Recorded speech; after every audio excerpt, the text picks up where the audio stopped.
같이 기도드리겠습니다. 언제나 우리를 사랑하시는 하나님 아버지, 그 크신 은혜와 사랑을 인하여 감사를 드립니다. 우리를 죄악 가운데서 구원해 주시고 하나님의 자녀로 삼아 주셨습니다. 우리에게 영원한 천국을 허락해 주시고 하나님과 함께 영원한 영광 가운데 살 수 있는 은혜를 허락해 주신 것도 감사를 드립니다. 우리를 교회로 불러주시고 하나님의 말씀을 쫓아 또 성령의 인도하심을 따라 하나님의 자녀답게 살 수 있도록 항상 우리를 인도해 주시는 은혜 또한 감사를 드립니다. 주일을 맞이해서 저희가 함께 말씀을 배우고 또 교제하기 위해 모였습니다. 우리에게 하나님의 말씀을 주시고 우리가 그 말씀을 따라 우리의 삶을 살아갈 수 있도록 또 우리를 통해 우리 주변에 있는 많은 사람들에게 그리스도의 향기를 나타낼 수 있도록 또 합당한 모습으로 살아갈 수 있도록 지켜주시고 또 함께해 주시기를 부탁드립니다. 시작하는 시간입니다. 주님께서 듣는 사람 모든 분들의 마음을 열어주시고 하나님의 은혜가 함께 할 수 있도록 도와주시기를 부탁드립니다. 언제나 우리를 사랑하시는 예수님 이름으로 감사하며 기도드립니다. 아멘. 성경을 같이 찾겠습니다. 성경은 역대하 말씀입니다. 역대하 10장 말씀입니다. 역대하 10장 6절 7절 말씀, 구약성경 669쪽입니다.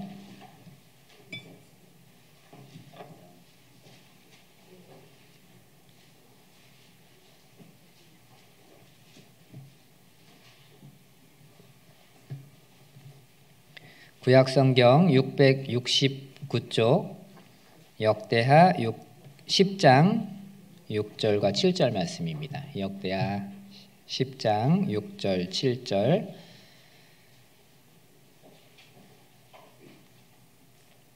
역대하 10장 6절 7절 말씀 찾으셨으면 천천히 한 목소리로 읽어보도록 하겠습니다. 르호보암 왕이 그 부친 솔로몬의 생전에 그 앞에 모셨던 노인들과 의논하여 가로되 너희는 어떻게 교도하여 이 백성에게 대답하게 하겠느뇨? 대답하여 가로되 왕이 만일 이 백성을 후대하여 기쁘게 하고 선한 말을 하시면 저희가 영영이 왕의 종이 되리이다 하나. 다음에 13절과 14절 말씀도 같이 읽어보도록 하겠습니다. 왕이 포악한 말로 대답할세 노인의 교도를 버리고 소년의 가르침을 쫓아 저희에게 고하여 가로되 내 부친은 너희의 멍에를 무겁게 하였으나 나는 더할지라 내 부친은 채찍으로 너희를 징치하였으나 나는 전갈로 하리라 하니라. 여기까지입니다. 네, 안녕하세요. 네, 반갑습니다. 예, 경제에 오니까 사람들이 엄청 많더라고요. 시내에. 예, 그래서 제가 화순에서 왔는데요. 화순 이제 군이거든요. 군인데 이제 화순교회가 화순읍에 있어요. 제가 처음에 화순에 와가지고 놀란 게 8시에 밖에 나가봤는데 아무도 안 다니는 거예요. 예. 가게 문은 대부분 이제 그 시간대 되면 다 문을 닫더라고요. 그래서 깜짝 놀랐는데 화순도 읍내가 있긴 있어요. 읍내에 딱 가면 거기에 놀란 게 이제 롯데리아가 있구나. 그거 보고 놀랐어요. 근데 하여간 경주에 오니까 사람들이 너무나 많더라고요. 그리고 밤에도 계속 불이 켜져 있고 이건 많이 바쁜 도시구나 이제 이런 걸 생각을 해보게 됐습니다. 오늘은 역대하 10장 말씀을 통해서 하나님께서 우리에게 주시는 교훈을 같이 생각해 보려고 합니다. 지금 이 말씀은요, 말씀의 배경을 잠깐 제가 설명을 드리겠습니다. 솔로몬 왕 이후에 그 다음에 왕이 된 사람이 르호보암입니다. 솔로몬의 아들이었죠. 이 솔로몬이 죽고 난 다음 이 르호보암이 왕이 됐습니다. 근데 이때 당시에 이스라엘에 12지파가 있었잖아요. 근데 예루살렘을 중심으로 이제 유다 지파와 이제 베냐민 지파가 이제 그쪽에 모여 있었고, 그 위쪽에 이스라엘의 10개 지파들이 있었습니다. 근데 이 르호보암이 왕이 된 이후에 세겜이라는 지역으로 올라가게 됩니다. 그리고 세겜이라는 지역에서 이스라엘의 10개 지파 사람들이 모입니다. 이 르호보암을 이제 왕으로 인정하게 하기 위해서죠. 근데 이 세겜에 이 르호보암이 올라왔을 때에 이스라엘의 10개 지파 사람들이 르호보암에게 어떤 요구를 하게 됩니다.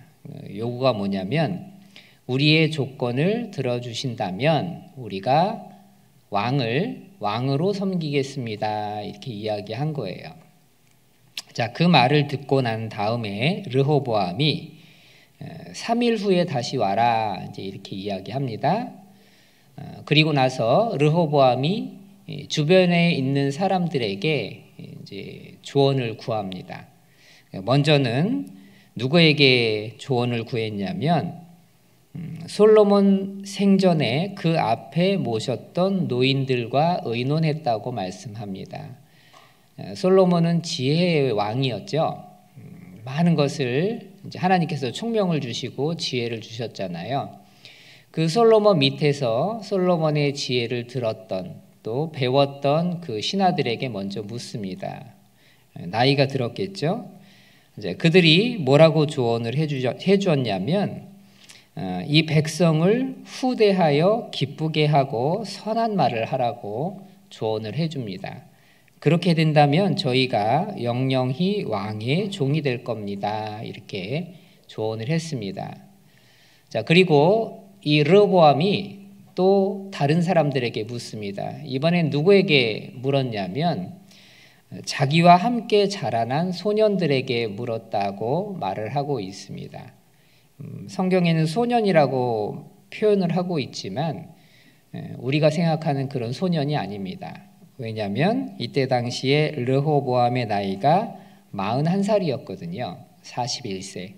그러니까 자기 또래의 사람들에게 물었다는 겁니다. 그러니까 노인들에 비하면 좀 젊죠. 어르신들 보시기에 아무리 나이가 많아도 젊어 보이잖아요. 그렇죠? 우리 그 어르신들이 그 자녀들 보실 때 항상 아이처럼 보이시죠? 안 그러신가요? 예. 항상 저도 이제 50이 넘었는데 저희 아버지가 항상 어디 이렇게 먼데 이제 아버님 뵙고 내려오잖아요. 그러면 항상 말씀하시는 게, 도착하면 꼭 전화해라. 그 얘기 꼭 하셔요. 그래서 제 나이가 몇 살인데 아직도 그런 얘기 하시는가 이런 생각이 드는데, 하여간 어른들 보기에 젊은 사람들은 다 소년으로 보입니다. 자, 이 소년들은 뭐라고 이제 조언을 해줬냐면, 더 강하게 이야기하십시오. 이제 이렇게 조언을 해준 겁니다. 오늘은 이 선한 말과 포악한 말에 대해서 잠깐 우리가 생각을 해보려고 하는데요. 우리가 사람을 얻기 위해서는 어떻게 말을 해야 되고 또 어떤 표현을 써야 되는지에 대해서 잠깐 생각을 좀 해보려고 합니다. 이 노인들이 이제 조언한 내용이 있습니다. 뭐라고 조언을 했냐면, 이 백성을 후대하십시오, 이렇게 권면을 합니다.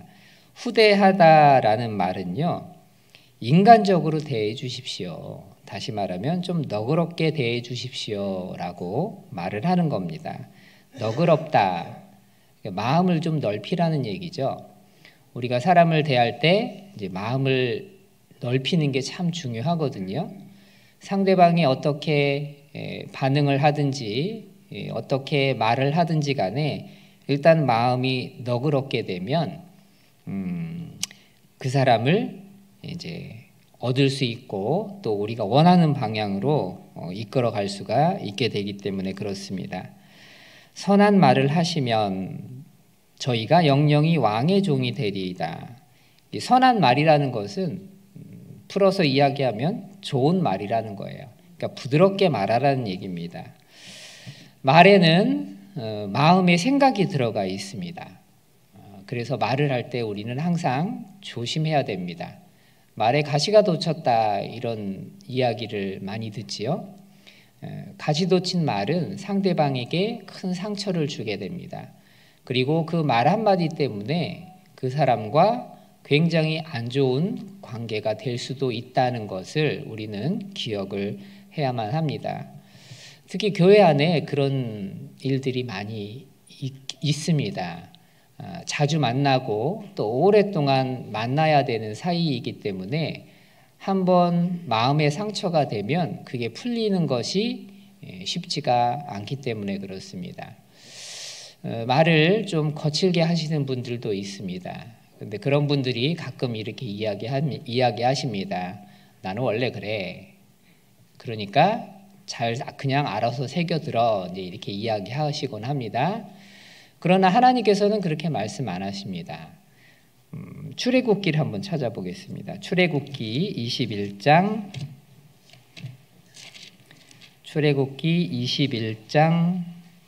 28절입니다.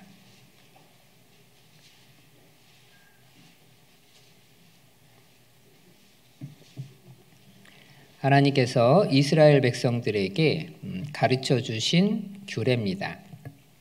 출애굽기 21장 28절 구약성경 115쪽입니다. 제가 한번 읽어보겠습니다. 소가 남자나 여자를 받아서 죽이면 그 소는 반드시 돌에 맞아 죽을 것이요 그 고기는 먹지 말 것이며 임자는 형벌을 면하려니와.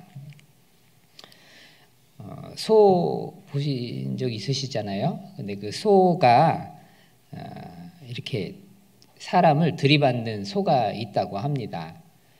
소가 뿔이 있잖아요. 그 소뿔에 들이받치면 죽을 수 있거든요. 근데 만약에 소가 남자나 여자를 받아서 사람이 죽잖아요. 그러면 그 소는 반드시 죽이라고 말씀하십니다. 그런데 조건이 있죠. 면책 조건이 있습니다. 뭐냐면 소임자는 형벌을 면한다. 소임자에게 책임을 묻지 말아라 라고 말씀하시는 겁니다. 왜냐하면 소가 사람 말을 알아들을 리가 없잖아요. 그러니까 주인에게 책임은 없다 이렇게 말씀하는 겁니다. 네, 29절을 보겠습니다. 소는 본래 받는 버릇이 있고 그 임자는 그로 인하여 경고를 받았으되 단속하지 아니함으로 남녀간에 받아 죽이면 그 소는 돌로 쳐 죽일 것이고 임자도 죽일 것이며. 임자는 주인이라는 뜻이죠.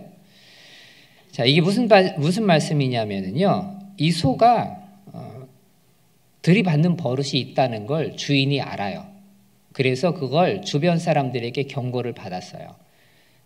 당신의 소가 들이받는 버릇이 있습니다. 이 경고를 받았다면 어떻게 해야 되느냐? 이 주인은 이 소를 잘 관리해야만 되는 거예요. 그런데 관리하지 않아서 남녀간에 받아 죽였다. 누군가를 받아서 그 사람이 죽었어요. 그러면 그 소는 죽어야 되고 또 그 다음에 그 소 주인도 죽어야 된다고 말씀하는 겁니다. 내가 소유한 소예요. 그런데 이 소가 들이받는다는 것을 내가 알고 있어요. 주변의 사람들이 얘기해 줬어요. 그럼에도 불구하고 이 소를 관리하지 않아서 이 소가 다른 사람을 들이받게 되면 그 소도 죽고 그 소의 주인도 같이 죽는다는 말입니다. 이 소가 누굴까요? 우리의 육신을 이야기하는 거죠. 그 소 주인은 누구죠? 우리 안에 있는 나. 여러분, 우리 다 육신을 갖고 있어요. 그런데 우리 육신의 생각과 우리 영의 생각이 다르죠. 나는 하고 싶어도 내 육신이 자꾸 죄 가운데로 끌어가는 것을 우리가 아는 거죠. 알 수 있잖아요. 이것도 마찬가지예요. 내가 말을 함부로 한다는 걸 알아요. 내 스스로가. 그리고 주변 사람들에게 경고를 받았어요. 그러면 내가 어떻게 해야 되죠? 내가 잡아야 돼요. 이것을 절제시켜야 된다는 거예요. 내가 알면서도 이걸 하지 않으면 하나님께서 그것에 대한 책임을 나에게 묻겠다라고 말씀을 하시는 거예요. 나는 원래 그래. 이건 하나님 앞에 통하지 않는다는 거예요. 내가 원래 그렇다는 걸 알면 고치려고 노력을 해야 돼요. 제어해야 된다는 거예요. 하나님께서 우리에게 자유의지라는 걸 주셨죠.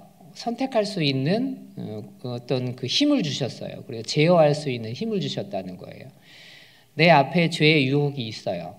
그러면 가만히 있으면 넘어가게 돼 있죠. 뭐 어떻게 해야 되죠? 피해야 되는 거예요. 그러니까 피할 수 있는 의지는 나에게 있는 거거든요. 내가 피하지 않아서 죄를 졌다면 그것에 대한 결과의 책임을 내가 같이 져야 된다라는 얘기입니다. 이것처럼 말도 마찬가지예요. 내가 하는 말로써 다른 사람이 상처를 받는다거나 내가 하는 말이 너무 거칠다라는 걸 내가 알게 된다면 조심해야 되는 거예요. 내가 이것을 제어할 수 있어야 된다라는 얘기입니다.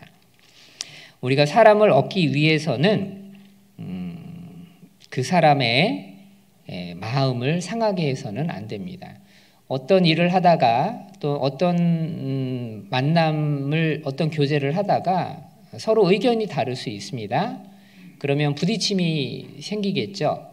그런데 말로 싸워서 이긴다고 해서 그게 이기는 게 아니다라는 얘기예요. 지는 게 이기는 거다 이런 얘기 들어보셨죠?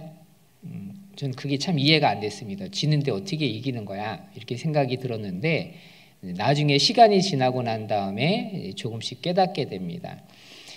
어떤 사람하고 내가 언쟁을 했어요. 말싸움을 했죠. 말싸움을 해서 그 사람을 이기잖아요. 그러면 그게 이긴 게 아니에요. 왜냐하면 그 순간에는 내가 이긴 것처럼 보이지만 결국은 그 사람을 잃어버리게 되거든요. 하나님께서 모든 사람과 화평하라고 말씀하십니다. 우리는 우리 주변에 나를 도와줄 수 있는 사람들을 자꾸 만들어야 되잖아요. 나를 괴롭게 하고 나를 해치는 사람을 내 주변에 두게 되면 너무너무 괴롭습니다. 마음에 평강이 없는 거예요. 누구를 만나든지 간에 이 사람은 나를 도와주는 사람, 나와 함께하는 사람, 그런 사람 가운데 있게 된다면 정말 행복하겠죠. 마음이 평안할 겁니다. 그런데 내 주위에 있는 사람들이 날 보면 어떻게 하면 꼬투리를 잡을까 이런 생각을 갖고 있는 사람이 내 주변에 있다면 항상 긴장해야 되잖아요. 마음에 평강이 없습니다. 괴롭다는 거예요. 그래서 주변에 있는 사람들하고 될 수 있으면 좋게 지내는 것이 좋습니다. 그러나 좋게 지낸다고 해서 잘못된 것을 용납하고 죄를 받아들이라라는 의미가 절대 아닙니다. 우리가 다른 사람이 나에게 어떤 잘못을 했거나 어떤 잘못된 행동하는 것을 봤을 때 그것을 이제 이야기해 줘야 될 때가 있죠. 그런데 이야기해 줄 때 어떻게 이야기해 줘야 되냐면 정말 기도하는 가운데 마음으로 사랑의 마음으로 그걸 권면을 해줘야 된답니다. 해줘야 되는 겁니다. 만약에 그 사람이 이걸 잘못했다고 해서 그것을 무시하거나 또는 인격적인 모독을 하면서 그것을 잡아주려고 한다면 결코 받아들이지 못하게 될 것입니다. 출애굽기 6장을 한번 보겠습니다. 출애굽기 6장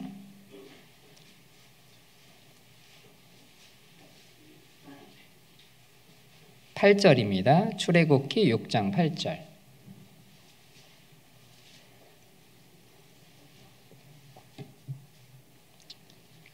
출애굽기 6장 8절 말씀, 9절 말씀 제가 읽어보겠습니다. 내가 아브라함과 이삭과 야곱에게 주기로 맹세한 땅으로 너희를 인도하고 그 땅을 너희에게 주어 기업을 삼게 하리라.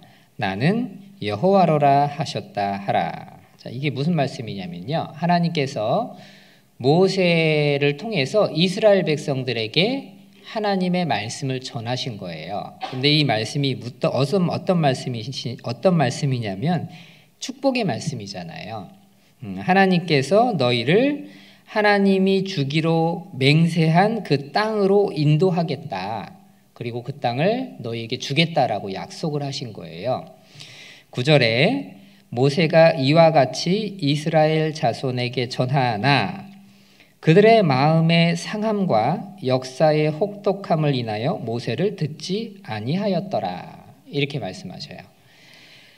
모세가 하나님의 부르심을 받고 하나님의 뜻을 전하기 위해서 이스라엘 백성들에게 갔죠. 애굽 땅에서 종살이하던. 자, 그들에게 가서 하나님의 말씀을 전했을 때에 이스라엘 백성들이 그 말씀을 듣고 정말 하나님께 감사하는 마음을 가졌거든요. 그리고 기뻐했습니다. 자, 그런데 그 이후에 아론과 모세가 이집트의 왕인 파라오를 찾아갔죠. 찾아가서 뭐라고 말을 했냐면 우리가 하나님께 경배해야 되겠으니까 우리를 내보내달라라고 이야기합니다. 그러나 바로가 그것을 막았죠. 여호와가 도대체 누구냐? 나는 그 이름을 들어보지도 못했다. 자, 그렇게 이야기하면서 뭐라고 이야기했냐면 너희가 게으르다. 너네가 지금 편하니까 별의별 생각들을 다 하는구나. 그러면서 더 무거운 일을 시킵니다. 그 이전까지 이스라엘 백성들이 벽돌을 만드는 일을 했거든요. 벽돌 만드는 일을. 그런데 벽돌을 만들 때 그 안에다 짚을 넣었나 봐요. 근데 그전에는 이 짚을 갖다 주면서 벽돌을 만들으라고 했어요. 그런데 이 일 이후에 이 바로가 뭐라고 이야기했냐면 너희가 게으르기 때문에 지금 딴 생각을 하는구나. 그러면서 이제 너희가 집도 너희가 구하고 벽돌도 똑같이 예전처럼 만들어내라라고 이야기한 겁니다. 그러니까 이스라엘 백성들 입장에서는요, 일이 엄청나게 많이 늘어난 거예요. 힘들어진 거죠. 너무너무 괴로웠어요. 그래서 어떻게 됐냐면 지금 6장 9절의 말씀처럼 마음이 상해버렸어요. 마음이 상함과 역사의 혹독함을 인하여 모세를 듣지 않았다. 모세를 듣지 않았다라는 얘기는요, 하나님의 말씀을 듣지 않았다는 거예요. 모세가 자기 생각을 이야기한 게 아니잖아요. 하나님의 말씀을 전해준 거죠. 그런데 그 말씀을 들을 때에 마음이 상해버렸기 때문에 그게 안 들어온 거예요. 우리도 마찬가지거든요. 누구에게 하나님의 말씀을 권면해 주잖아요. 그런데 그 듣는 상대방이 나에게 마음이 상하면 하나님의 말씀을 전한다 할지라도 그 사람이 그것을 듣지 않게 된다는 거죠. 아무리 옳은 말이라도 좋은 말이라도 그 사람의 감정이 일단 상해버리면 그 다음 것이 진행이 안 되게 돼 있다라는 이야기입니다. 그래서 마음이 상하지 않게 우리가 잘 표현하고 전달하는 것이 정말 중요하다는 얘기입니다. 야고보서 3장을 찾아보겠습니다. 야고보서 3장, 신약성경 야고보서 3장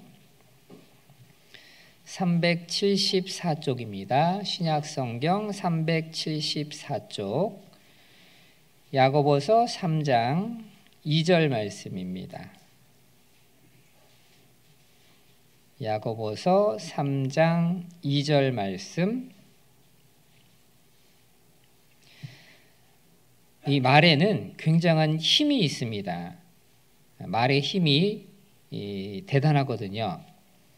야고보서 3장 2절 찾으셨으면 천천히 한 목소리로 같이 읽어보도록 하겠습니다. 우리가 다 실수가 많으니 만일 말에 실수가 없는 자면 곧 온전한 사람이라 능히 온 몸도 곤래 씌우리라. 우리가 다 실수가 많으니, 우리는 다 실수가 많습니다. 근데 실수가 많다.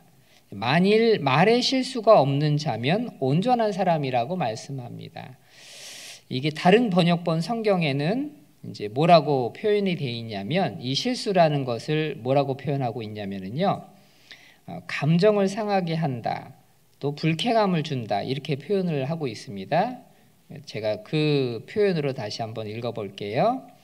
우리가 다 실수가 많다. 즉 다른 사람의 감정을 상하게 하거나 불쾌감을 주게 하는 경우가 많다는 거예요.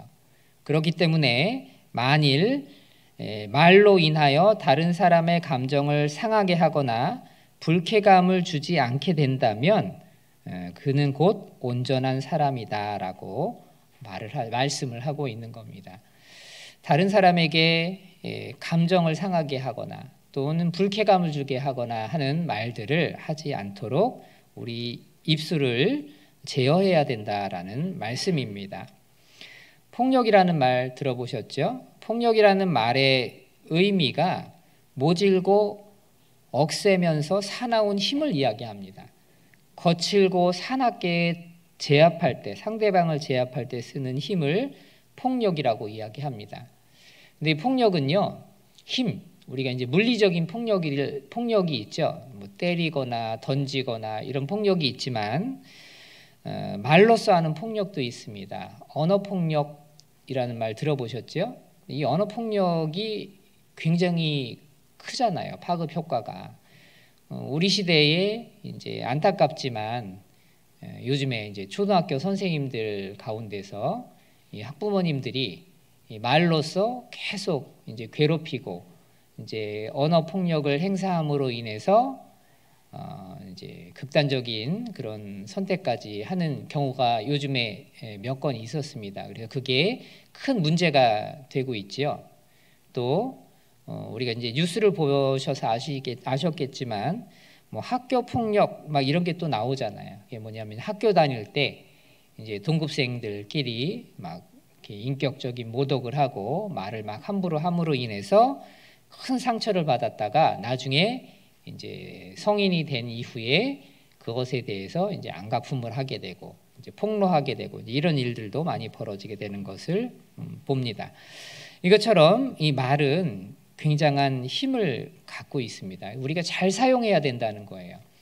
그래서 그 3절부터 5절까지에 보면 이 말에 대해서, 말의 힘에 대해서, 이 혀의 힘에 대해서 말씀을 하고 계십니다. 예를 들어서 이제 짐승, 가축, 말을 비교해서 말씀을 해주십니다. 말 가까이서 보셔서 아시겠지만 말이 굉장히 등치가 크잖아요. 키도 큽니다. 우리가 말 옆에 서면 좀 위압감을 느낄 정도로 굉장히 커요. 그리고 힘도 세고 빨리 달리죠. 그런데 그 말을 제어하는 것이 재갈이라는 거예요. 재갈을 물린다, 이런 얘기 들어보셨죠? 말의 입에다가 재갈을 물립니다. 그래서 재갈을 잡아당기면 서고, 왼쪽으로 당기면 왼쪽으로 가고, 오른쪽으로 당기면 오른쪽으로 갑니다. 소뚜레도 마찬가지죠. 소에 있는 콧뚜레도 마찬가지예요. 이 콧뚜레, 소가 엄청 힘이 센데도 불구하고 어린아이가 끌어도 그 황소가 끌려옵니다. 그 이유가 뭐냐면 그 소에 있는 콧뚜레 때문이다라는 얘기입니다. 바다에 있는 큰 배도 마찬가지예요. 배가 방향을 잡는 것은 그 배 뒤에 있는 작은 키입니다. 그 키로 인해서 그 거대한 배가 방향을 잡아서 원하는 방향으로 움직일 수 있게 되는 것입니다. 작은 불이 큰 불을 일으킨다. 산불이 나는 것을 대부분 아주 사소한 작은 것 때문에 일어납니다.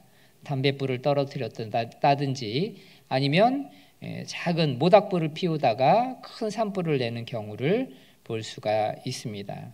이것처럼 사람의 혀도 작지만 이걸 잘못 사용하게 되면 큰 재화를 일으키게 된다라고 말씀을 하고 있습니다. 이 사람의 혀는 쉬지 않는 악이다. 죽이는 독이 가득한 것이다 라고 말씀을 합니다. 성경에 보면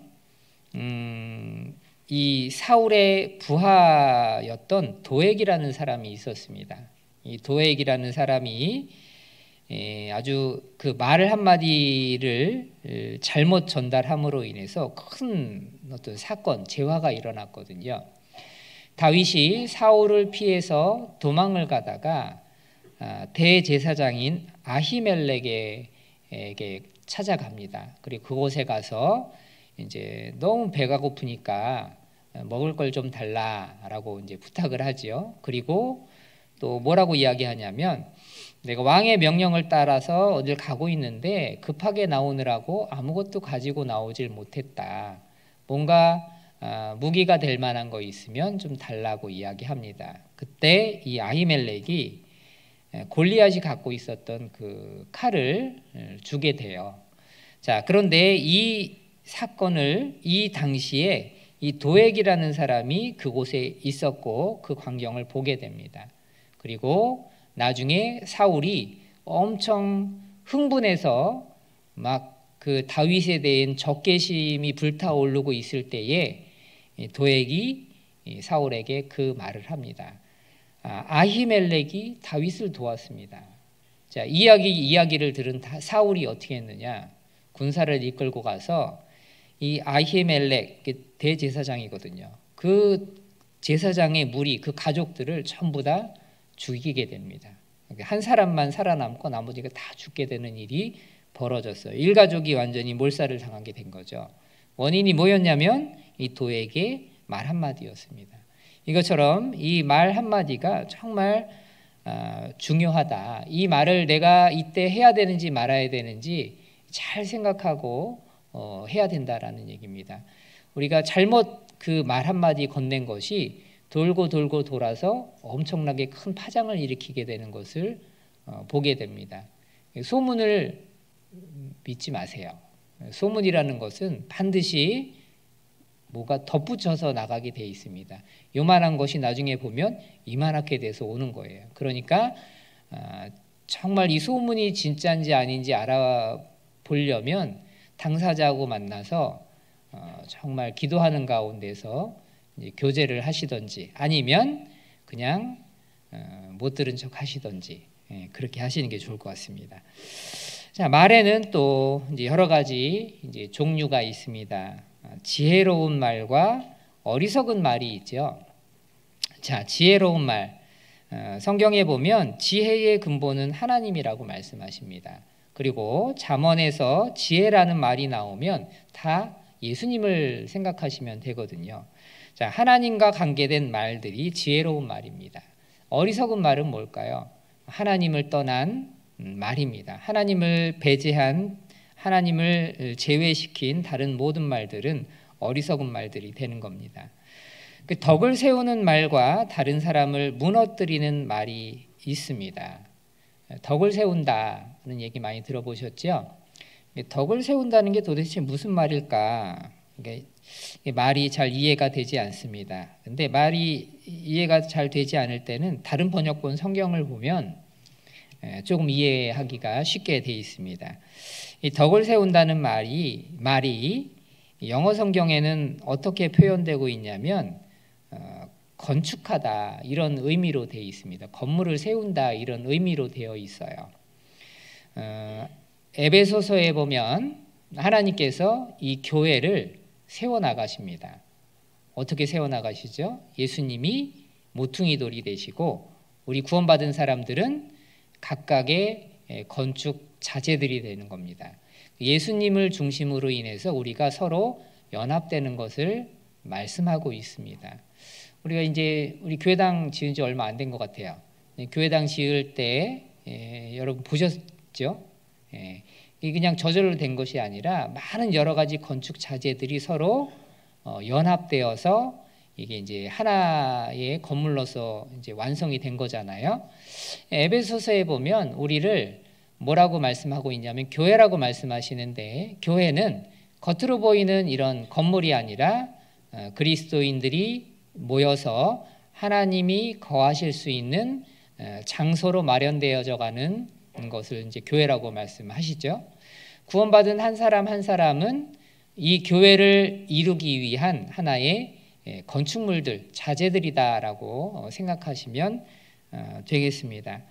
자, 근데 이 교회를 세운다, 덕을 세운다는 말은 결국은 교회를 세워 나간다는 겁니다. 지금 계속 교회가 건축되고 있습니다. 눈에 보이지 않는 교회가.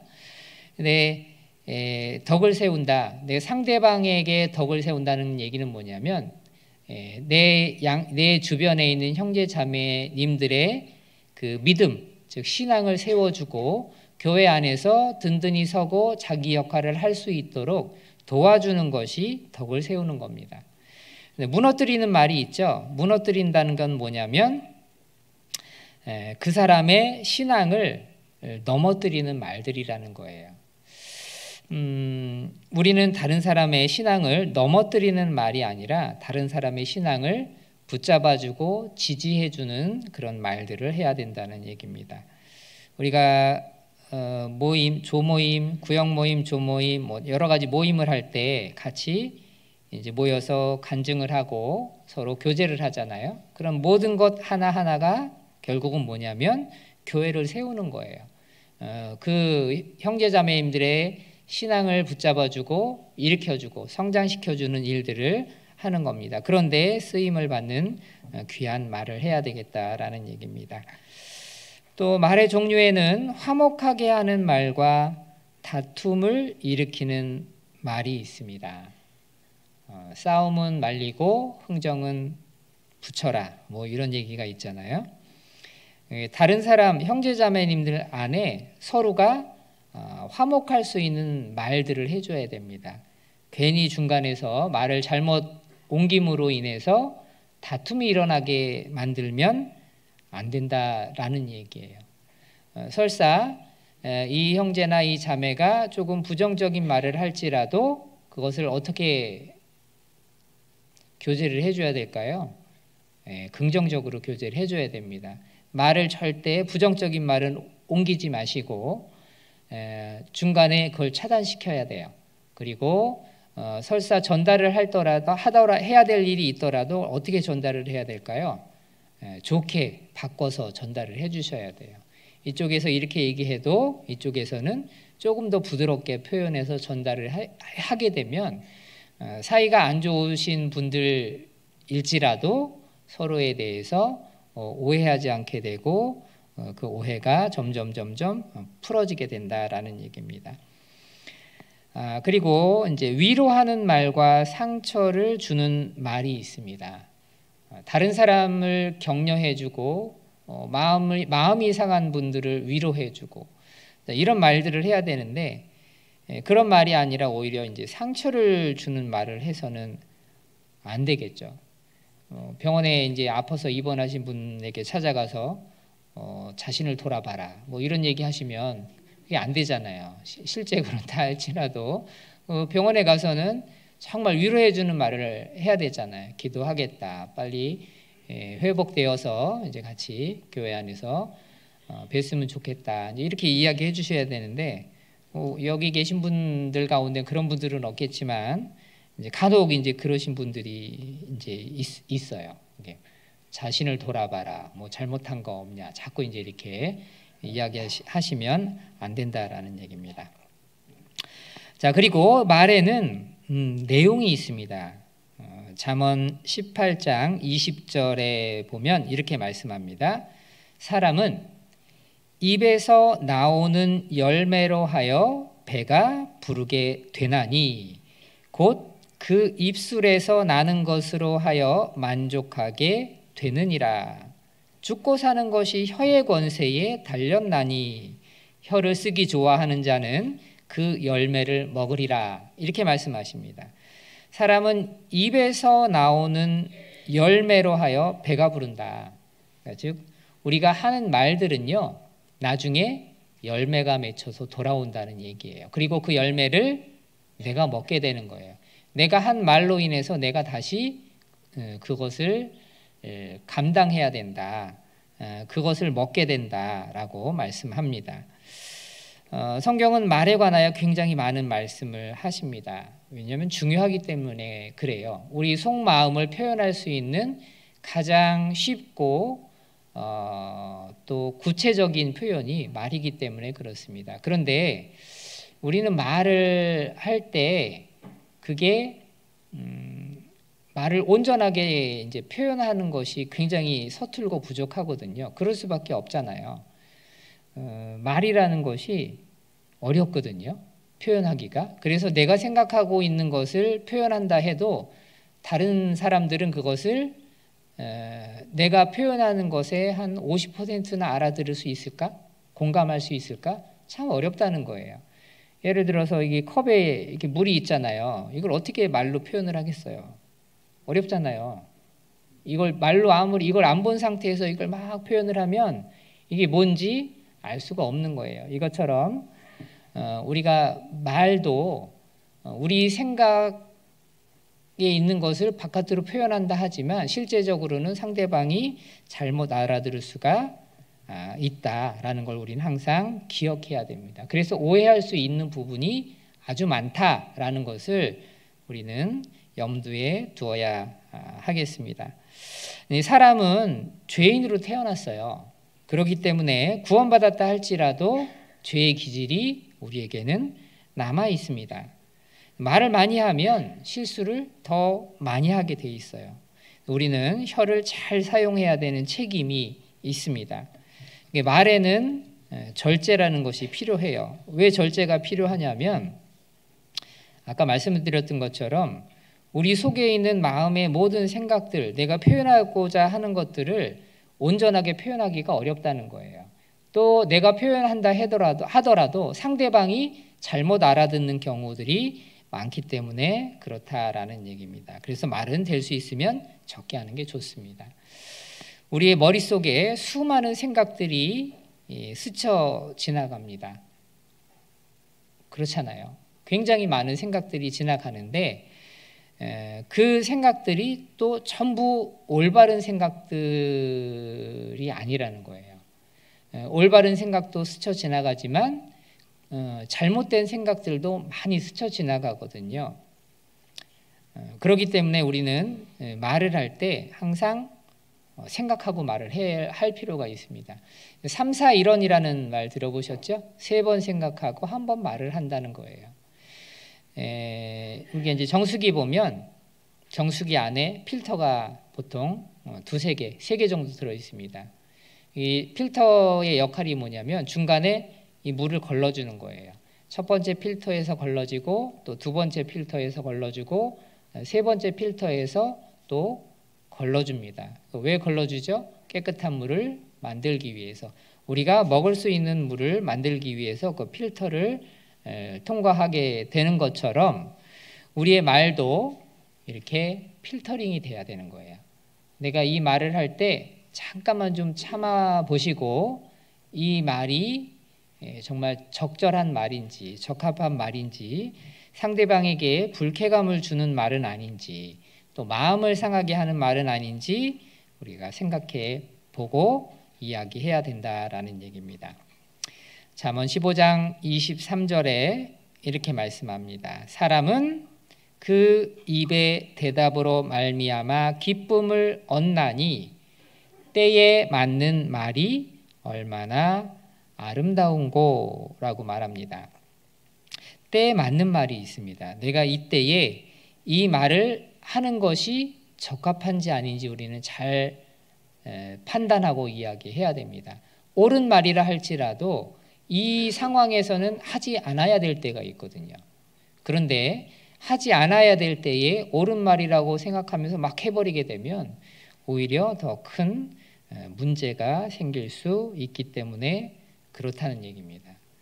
우리가 과거에 한 말들로 인해서 나중에 그게 문제가 돼서 많은 괴로움을 받는 사람들을 보게 됩니다. 요즘에 막 청문회 하는 거 혹시 보신 적 있으세요? 장관들, 이렇게 장관 후보자들 이제 청문회를 하잖아요. 그러면 재밌는 것이 이 장관 후보자들이 예전에 했던 말들이 찾아보면 다 나오는 거예요. 기자들이 막 그걸 찾아내요. 그래가지고 예전에 했던 말들을 막 틀어주는 거예요. 이거 봐요, 했잖아요. 그러면 할 말이 없는 거예요. 왜냐하면 딱 그게 나오거든요. 그러면 굉장히 많은 이제 곤란을 당하게 되죠. 물론 그래도 이제 장관에 임명되긴 하지만, 임명되는 경우가 많긴 하지만, 그래도 이게 얼마나 큰, 어떻게 보면 창피하는 거잖아요. 자기가 과거에 했던 말들로 인해서. 이제 물론 이제 변명을 합니다. 그때는 그렇지만 지금은 이제 공인으로서의 뭐 역할을 하겠습니다. 이렇게 이제 이야기하지만, 마찬가지로 우리도 과거에 했던 말들이 나중에 올무가 돼서 우리를 붙잡을 수 있다는 거를 항상 기억하셔야 되겠습니다. 우리가 생각 없는 말들로 인해서 큰 화를 당했던 예를 성경에서 볼 수가 있습니다. 유대인들이 예수님을 붙잡아 왔죠. 빌라도에게 데려갑니다. 빌라도에게 뭐라고 요구했냐면 예수님을 십자가에 못 박아 죽이라고 요구하게 됩니다. 빌라도가 예수님을 살려주려고 했어요. 그런데 이 유대인들이 원치 않았죠. 그래서 빌라도가 나중에 물을 가져다가 유대인들 앞에서 손을 씻습니다. 나는 이 사람의 피에 대해서 죄가 없으니 이 피값을 너희가 당하라. 유대인들이 뭐라고 대답했냐면 그 피를 우리와 우리 자손에게 돌릴지어다. 이렇게 대답을 해버린 거예요. 자, 이 유대인들이 정말 생각 없이 한 말들로 인해서 정말로 그들과 그들의 자손이 정말 엄청나게 큰 고통과 괴로움을 겪었던 것을 우리가 확인해 볼 수 있습니다. 예수님은 말씀하셨어요. 사람이 무슨 무익한 말을 하든지 심판날에 이에 대하여 신문을 받으리니라고 말씀합니다. 내가 한 말은 반드시 열매가 맺혀서 나에게 돌아온다라는 얘기예요. 그리고 내가 그 열매를 먹어야 된다라고 말씀하고 있습니다. 자, 오리라고 이야기했던 그 서기 70년에 타이터스 장군이 로마 군대를 이끌고 와서 예루살렘 성 안에 있었던 110만 명의 사람을 학살하게 되죠. 죽임을 당하게 됩니다.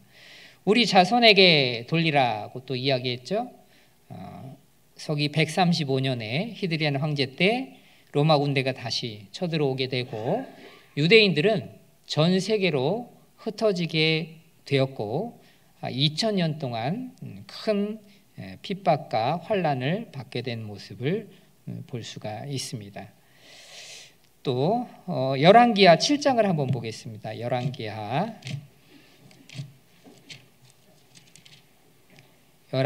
7장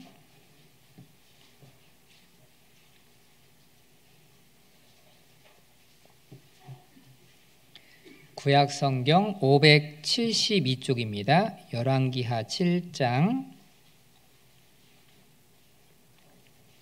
열왕기하 7장 1절 구약성경 572쪽입니다.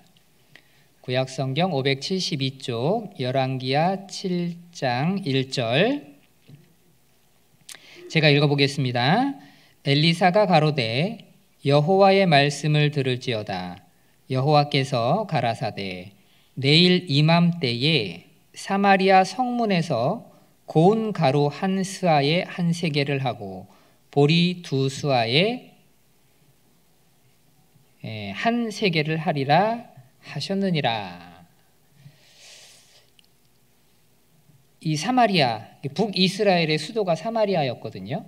근데 이 사마리아에 아람 군대가 쳐들어옵니다. 그리고 이 사마리아 성을 에워쌌어요. 오랜 기간 동안 이 성을 에워싸다 보니까 어떤 일이 생겼냐면 이 사마리아 성 안에 먹을 것이 떨어진 겁니다. 심지어는 이 6장에 읽어보면 부모가 자기 자식을 잡아먹는 일까지 벌어진 거예요. 얼마나 먹을 것이 없었으면, 기근이 심했으면 이런 일이 이제 벌어졌을까요?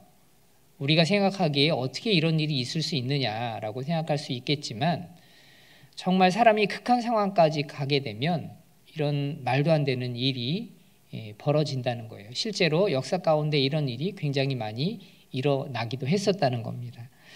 자, 이런 상황 가운데 놓여 있었는데 엘리사가 하나님의 말씀을 전한 거예요. 뭐라고 전했냐면 내일 이맘때에 고운 가루 한 스아에 한 세겔, 보리 두 수아에 한 세겔. 이게 무슨 말이냐면 이 식량이 굉장히 싼 가격에 거래가 될 거다라고 말씀을 전한 거예요. 예언을 한 거죠.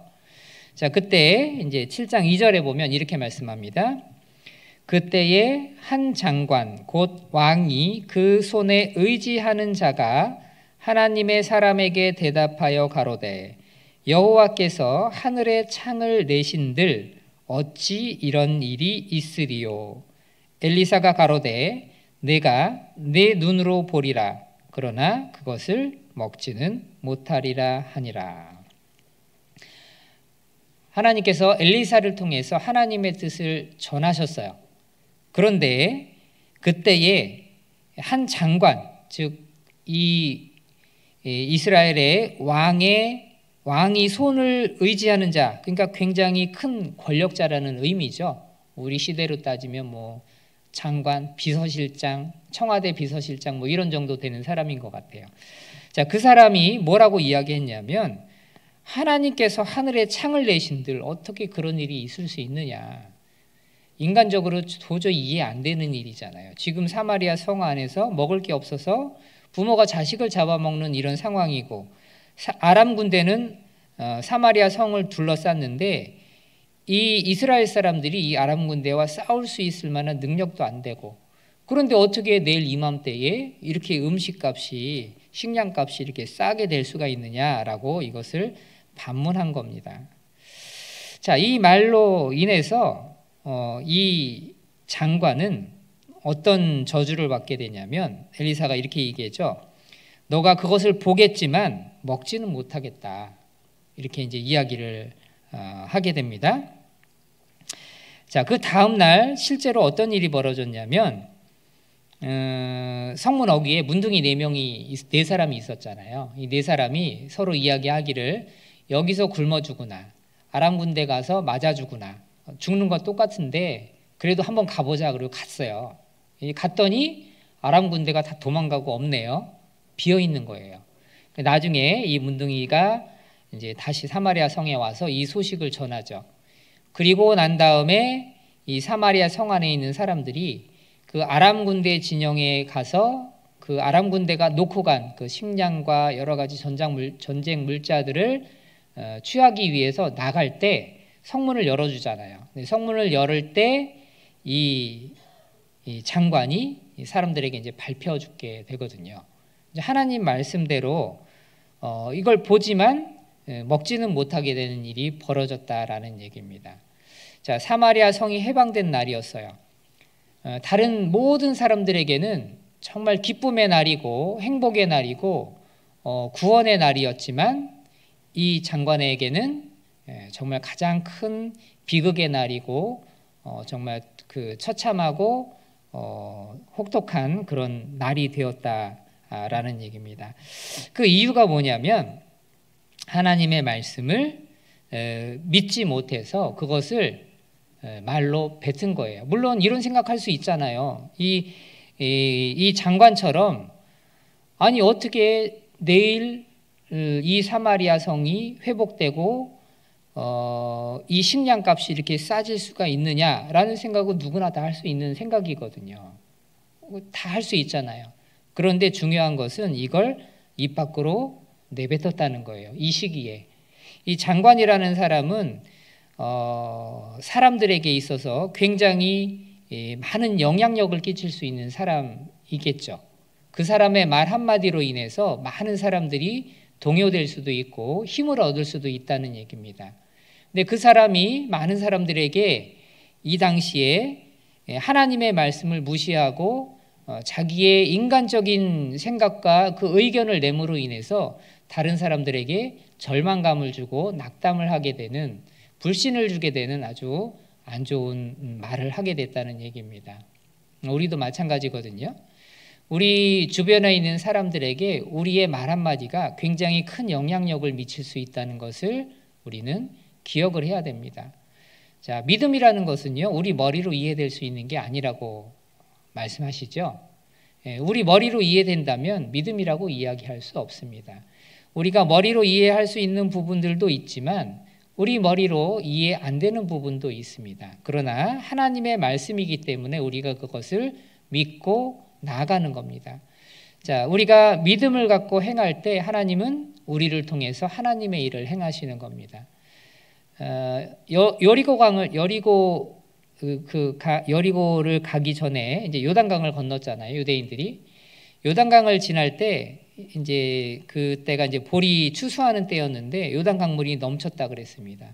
자, 근데 그 당시에 하나님이 뭐라고 말씀하시냐면 제사장들이 법궤를 어깨에 메고 먼저 그 요단강물에 발을 디디라고 했어요. 그러면 물이 멈춘다. 물이 요단강이 갈라진다라고 말씀을 하십니다. 그 말씀을 믿고 의지해서 실제로 제사장들이 법궤를 메고 그 요단강물에 먼저 발을 딛자마자 요단강물이 말랐거든요. 인간적인 생각으로는 어떻게 우리가 그 넘실대는 그 강에 발을 디딜 때 물이 멈추겠느냐라고 생각하고 그것을 이제 말도 안 된다. 이건 잘못된 방법이다라고 이제 이야기할 수도 있잖아요. 그러나 하나님 말씀에 순종해서 그 일을 행했을 때 하나님은 그 사람들을 통해서 하나님의 일을 행하신 것을 볼 수가 있습니다. 가데스바네아에서 12명의 정탐꾼을 보냈잖아요. 그 가운데서 10명은 와서 뭐라고 이야기했냐면 부정적인 이야기합니다. 하나님 말씀이 맞기는 해요. 하지만 그곳에는 안악자손이 있고 그 성읍은 너무 견고합니다. 그들 보기에 우리는 메뚜기 같습니다. 우린 거기 가면 다 죽을 거예요. 10명이 이런 이야기합니다. 2명은요. 그것은 정말 하나님이 하신 말씀대로 적과 꿀이 흐르는 땅입니다. 비록 안악자손이 살고 거대한 큰 성읍이 있지만 성벽이 있지만 하나님이 우리와 함께 하시면 우리가 그 땅을 취할 수 있습니다. 갑시다라고 2명은 이야기합니다. 많은 사람들이 누구의 얘기를 들었죠? 10명의 정탐꾼 얘기를 들은 거예요. 이 10명의 정탐꾼은 누구였냐면 각 지파에서 선별된 특별한 사람들이었어요. 큰 영향력을 미칠 수 있는 사람이었죠. 그 사람들이 하나님의 말씀을 불신하는 말을 함으로 인해서 이스라엘 민족 전체가 40년간을 광야에서 떠돌게 됐다는 이야기입니다. 우리 가운데도 다른 사람들에게, 다른 형제자매님들에게 영향력을 미칠 수 있는 분들 있죠. 임원들, 직분을 맡으신 분들, 그런 분들은 정말 말을 잘하셔야 됩니다. 하나님 말씀에 벗어나는 이런 말을 하면 안 되는 거예요. 내 생각으로는 이해가 안 되는 부분이 있을지라도 그것을 내가 하나님하고 해결을 해야지 다른 사람들 앞에서 그것을 드러내기 시작하면 믿음이 약하신 분들은 그 말로 인해서 더 큰 문제가 생기게 되고 결국은 교회적으로도 많은 혼란을 일으킬 수 있기 때문에 조심해야 된다라는 것을 말씀하고 있습니다. 그리고 말에는 이제 지혜로운 말이 있습니다. 정말 지혜로운 말로 인해서 사람의 생명을 살리기도 하거든요. 수로보니게 여인이 그랬죠. 자기 딸이 귀신 들렸습니다. 예수님을 찾아갔어요. 내 딸을 고쳐주십시오. 예수님이 뭐라고 말씀하시냐면 자녀의 떡을 취하여 개들에게 던짐이 마땅치 아니하니라. 굉장히 자존심 상하는 말이었죠. 그러나 그 여자는 뭐라고 대답했냐면 주여 올소이다만 개들도 제 주인의 상에서 떨어지는 부스러기를 먹나이다. 정말 지혜로운 말이었어요. 그 마음, 자기 딸이 낫기를 원하는 간절한 마음, 또 예수님께서 충분히 그럴 만한 능력이 있으시다는 것을 알고 예수님에 대한 그 믿음에 관한 말을 했을 때에 그 딸이 고침을 받고 구원을 받게 된 사건을 우리가 알 수 있습니다. 나발도 마찬가지였죠. 아비가일이 이제 그 다윗이 나발의 집을 멸하려고 군사를 이끌고 이제 나발의 집으로 가고 있을 때에 아비가일이 먼저 찾아와서 중간에서 다윗을 만납니다. 그리고 정말 지혜롭게 이야기함으로 인해서 그 나발에 있는 모든 많은 사람들의 목숨을 살리게 되는 것을 보게 됩니다. 이 말은 생각의 결과물이라고 말씀합니다. 예수님 말씀하시기를 선한 사람은 그 쌓은 선에서 선한 것을 내고 악한 사람은 그 쌓은 악에서 악한 것을 낸다라고 말씀을 합니다. 그러니까 우리는 우리 마음 가운데 어떤 것으로 채워져 있는지 또 채워야 하는지를 생각해 봐야 됩니다. 하나님의 말씀과 하나님의 선하신 뜻, 또 순종하는 마음, 또 겸손한 마음, 감사하는 마음, 이것이 우리 안에 쌓여져 있으면 우리 입 밖으로 나오는 것들이 감사의 말, 또 순종의 말, 또 겸손한 말, 또 하나님의 말씀이 흘러나오게 돼 있습니다. 그렇지 않고 우리 안에 세상적인 것들, 육신의 정욕, 안목의 정욕, 이생의 자랑, 불평과 원망들이 가득 차 있게 되면 우리에게서 나오는 말들이 그런 불평과 원망과 세상적인 말들로 나오게 돼 있다라는 얘기입니다. 말에는 표현이 굉장히 또 중요합니다. 잠언 15장을 한번 찾아보겠습니다. 잠언 15장 1절. 잠언 15장 1절입니다.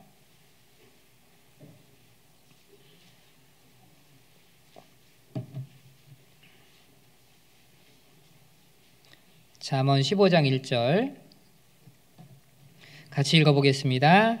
유순한 대답은 분노를 쉬게 하여도 과격한 말은 노를 격동하느니라. 유순한 말은 분노를 쉬게 한다. 유순한 말이라는 것은요, 부드러운 말이란 뜻입니다. 부드러운 대답. 자, 부드럽다. 부드럽다는 말은요, 상대방의 마음을 상하지 않도록 또 그 감정을 배려하면서 하는 말이 부드러운 말입니다. 똑같은 표현을 할지라도, 똑같은 말을 할지라도 상대방이 듣기 좋게 말을 한다면 얼마나 좋겠습니까? 상대방이 해주고 싶죠. 들어주고 싶죠. 그런데 똑같은 말이라도 상대방 기분 나쁘게 하는 표현들이 있습니다. 근데 그런 표현들은 존중받지 못한다라는 얘기입니다. 잔소리가 그런 거잖아요. 들으면 되게 기분이 나빠요. 근데 잘못된 얘기는 아니잖아요. 올바른 얘기인데 기분이 나쁘기 때문에 잔소리하면 그 사람이 바뀔까요? 안 바뀔까요? 안 바뀌게 돼 있어요. 올바른 얘기지만 듣고 싶지 않거든요. 그러니까 더 부하가 나는 거예요. 어떻게 보면 맞는 얘기인데 기분 나쁘니까 막 그게 막 나중에 막 짜증이 나는 거죠. 그게 나중에 이제 억지를 부리게 되는 일이 생기게 됩니다. 이 과격한 말을 우리는 조심해야 됩니다. 에베소서 5장 4절에 이렇게 말씀합니다. 누추함과 어리석은 말이나 희롱의 말이 마땅치 아니하니 돌이켜 감사하는 말을 하라. 누추하다는 말은요, 상스러운 말을 이야기하는 거예요. 우리는 상스러운 말을 하면 안 됩니다. 외설적인 말, 주로 욕이죠. 뭐 이런 거 하시는 분은 없을 겁니다. 자, 그리고 또 어리석은 말을 하지 말아라. 어리석은 말이라는 게 뭐냐면 때에 맞지 않는 말, 이렇게 무식한 말을 이야기하는 겁니다. 잠언 12장 18절에 혹은 칼로 찌름같이 함부로 말하거니와, 함부로 말한다는 건 생각 없이 그냥 막 말한다는 거예요. 칼로 찌른다. 얼마나 아프겠어요. 그 마음이 말로써 찔림을 받았다고 생각해 보세요. 그 상처가 굉장히 오래 갑니다. 상처가 아물어도 흔적은 남죠. 그렇기 때문에 우리는 항상 조심해야 되겠습니다. 희롱의 말 하지 말아라. 희롱의 말이 뭐냐면 농담이에요. 농담인데 나 농담이야. 근데 이 농담이라는 것이 상대방에게 불쾌감을 줄 수 있거든요. 위트하고는 조금 달라요. 이게 조금 이제 의미가 다른데, 이제 재미있는 분이 있잖아요. 이분이 오면 막 활력이 돌고 막 이런 분들이 있어요. 그런 말은 하나님이 주신 은사 같아요. 그런데 그런 거 말고 그냥 쓸데없는 농담 있잖아요. 그런 걸로 인해서 다른 사람이 이제 다른 사람에게 불쾌감을 줘서는 안 되겠습니다. 말이라는 것은 우리의 이제 인격이에요. 우리가 항상 하나님 앞에 서 있다는 것을 우리는 기억해야 됩니다. 우리의 삶이 바뀌기 위해서는 먼저 말이 바뀌어야 돼요. 부드러운 말, 또 선한 영향력을 끼치는 말, 또 덕을 세우는 말, 또 존중하는 말들이 우리 입에서 나와야 되겠습니다. 역대하 10장을 한번 다시 돌아가 보겠습니다. 역대하 10장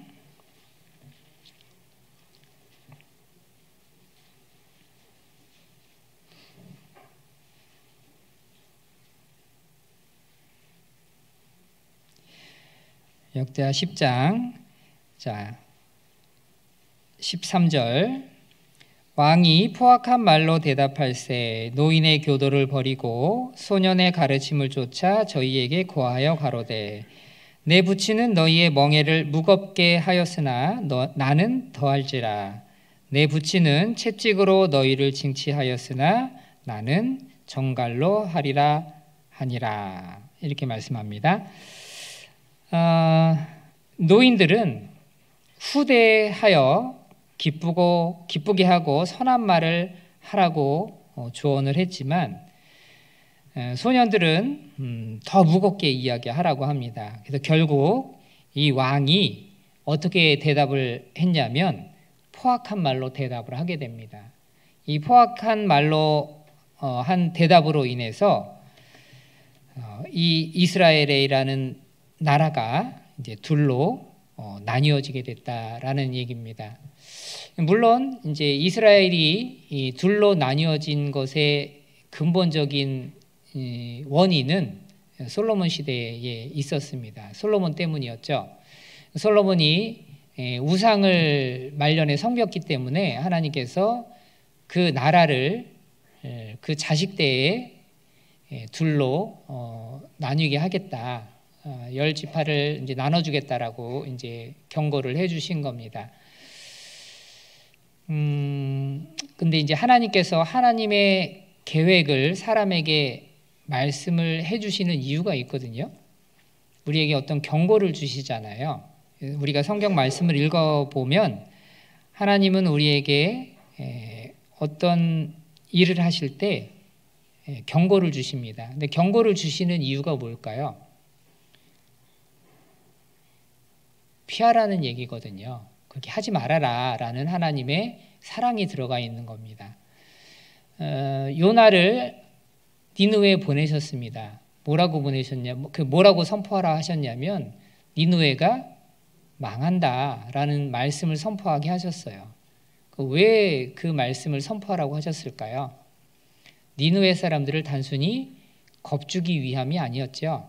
정말 니느웨 사람들이 돌이키기를 원했던 거예요. 요나는 그 사실을 알고 있었기 때문에 니느웨에 가기를 원하지 않은 거죠. 그래서 다시스로 가는 배를 타버렸잖아요. 중간에 물에 빠져서 물고기에게 이제 삼켜지고 3일 만에 다시 이제 나온 거죠. 자, 결국 니느웨는 요나의 그 선포를 듣고 하나님의 말씀을 듣고 돌이킵니다. 그래서 니느웨가 그때 망하지 않았어요. 물론 나중에 이제 그것이 반복되고 돌이키지 않았기 때문에 결국 멸망한 것이었지만요. 자, 솔로몬에게 이렇게 경고를 해주신 이유가 뭘까요? 너 자식 때에 나라가 둘로 나뉠 거다. 자, 솔로몬이 그 경고를 들었습니다. 근데 솔로몬만 들었던 게 아니었죠. 그 주변에 신하들도 들고 이 르호보암도 그걸 알았을 겁니다. 자, 그걸 알았다면 어떻게 해야 될까요? 하나님 앞에 더 겸손하게 더 그 마음을 낮추고 하나님 뜻 가운데 있어야 되는 겁니다. 그런데 그렇지 않았던 거예요. 아합이 그 나봇의 포도원을 뺏었잖아요. 나봇을 죽이고. 그래서 하나님이 뭐라고 말씀하시냐면 이 아합 가문을 멸절시키겠다고 말씀하셨어요. 근데 우리 같으면이 아니라 보통은 어떻게 해요? 멸절시키겠다 그러면 그냥 말 안 하고 딱 멸절시키면 되시잖아요. 그런데 경고를 주셨단 말이에요. 경고를 주시고 난 다음에 아합이 정말 두려웠어요. 그리고 떨었어요. 그래서 어떻게 했냐면 정말 마음을 낮추고 겸손히 행했어요. 베옷을 입고 걸음도 조심조심 걷고. 그러니까 하나님이 뭐라고 말씀하시냐면 아합의 이런 모습을 보고 아합 시대에 그 재앙 내리는 것을 허락하지 않으셨어요. 그 다음 세대로 넘어갔다는, 그 자식대로 넘어갔다는 거예요. 근데 물론 그 자식대, 이 성경에 보면 이제 아들이라는 말이 나오잖아요. 누구의 아들, 누구의 아들. 이 아들이라는 게 우리가 생각하기에는 우리 직계 가족을 이야기하는 것으로 보일 수 있지만, 이 성경에서 이 아들은요, 아들이라는 의미는, 그러니까 외국어에서 이 아들이라는 의미는 자기 직계 그 아들을 이야기하는 게 아니라 자손을 이야기하는 경우가 많아요. 누구의 아들 그러면 그 후손을 이야기하는 거고, 누구의 아버지 그러면 그냥 내 직계 아버지가 아니라 내 조상을 이야기하는 경우가 많거든요, 표현이. 그래서 만약에 아합의 아들 여호람이 하나님 앞에 돌이키고 올바른 삶을 살았다면 하나님이 여호람 시대 때 아합의 집을 멸절시키지 않으셨을 거예요. 그러나 경고했음에도 불구하고 여호람이 하나님 앞에 합당치 못한 삶을 살았기 때문에 멸망시킨 것인 거고요. 이 솔로몬 시대도 마찬가지예요. 솔로몬이 우상을 섬기고 하나님 앞에 합당치 않은 일을 함으로 인해서 이스라엘이 둘로 나눠질 것은 이미 하나님이 계획하셨지만, 이 르호보암 왕 때 르호보암이 정말 노인의 교도를 듣고 정말 하나님 앞에서 올바로 깨어 있었다면 이 나뉘어지는 것이 르호보암 때 안 나뉘어지고 그 나중으로 미뤄졌을 수도 있다는 얘기예요.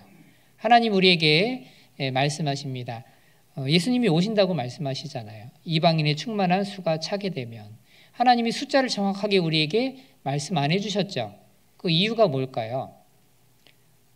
이게 유동성이 있다는 거죠. 열 처녀의 비유 말씀하실 때 열 처녀가 똑같이 등을 들고 신랑을 기다리고 있었잖아요. 그런데 다섯 처녀는 기름을 준비했고 다섯 처녀는 기름이 없었어요. 자, 이 열 처녀 똑같이 신랑을 기다리죠. 근데 기름을 가진 처녀는 뭐죠? 성령이 있다는 거잖아요. 구원받은 사람이죠. 다섯 처녀는 구원받지 않은 사람이에요. 똑같이 하나님을 기다리고 있지만. 그런데 이 열 처녀가 기다리고 있을 때에 안 오는 거예요, 신랑이. 밤늦도록. 근데 신랑이 드디어 왔어요. 언제 왔을까요? 다 졸며 잘세. 다 졸았다는 거예요. 이 기름을 가진 처녀도 졸고 있었고 기름 없는 처녀도 졸고 있었어요. 그러니까 구원받은 사람도, 이게 마지막 때를 이야기하는 거거든요. 예수님 오실 때 구원받은 사람도 졸고 있었고 구원받지 않은 사람도 졸고 있었어요. 그러니까 우리가 하나님 앞에서 깨어있고 이뤄진 영혼을 위해서 간절히 기도하고 또 그 영혼을 불쌍히 여기고 하나님의 뜻 가운데 있으면 하나님께서 우리 때문에 잠깐 멈춰 주시는 거예요. 하나님께서 의인의 기도는 반드시 들으신다고 약속하시잖아요. 하나님, 이 영혼이 정말 구원받아야 됩니다. 하나님 도와주세요. 간절히 기도하면 예수님이 오시고 싶으셔도 이 사람의 이 간절한 기도 때문에 참으시는 거예요. 잠깐만. 지금 시대가 그런 시대거든요. 언제든지 예수님이 오실 수 있는 시대잖아요. 지금이. 그렇죠? 근데 지금 좀 참고 계시는 거예요. 왜요?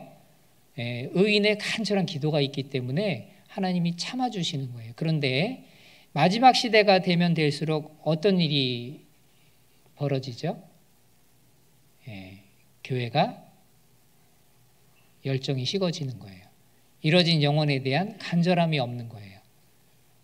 그렇게 되면 이제 더 이상 그렇잖아요. 의인의 간절한 기도가 없으니까 더 이상 예수님이 지체하실 필요가 없죠. 그때 이제 오신다고 말씀하시거든요.